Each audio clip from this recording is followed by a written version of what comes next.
كيميت فيها فنانين كتير بيرسموا على الجدران واللوحات، وعندنا أمهر النحاتين في أنواع النحت المختلفة، وكل عصر وله تقاليده والفنانين اللي برعوا فيه.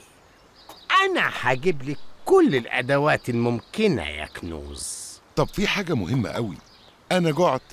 هو أنا ينفع أجوع؟ ولو جعت في أكل ولا هستحمل لحد ما نرجع؟ أنت في زمن مختلف، مش في مجاعة. تعال معايا.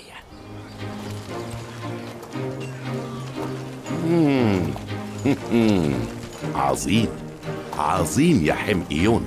العمل مستمر، احنا بنحاول ننجز المشروع في أسرع وقت. أنا عارف إن مشروع زي ده هياخد سنوات، مش مهم الوقت، المهم الانتهاء منه في أفضل صورة. وده هدفنا الأول فعلا يا سيدي.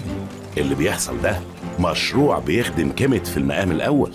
توحيد الناس وبناء عمل زي ده على إيد مهندسي كيميت وعمالها عمل عظيم.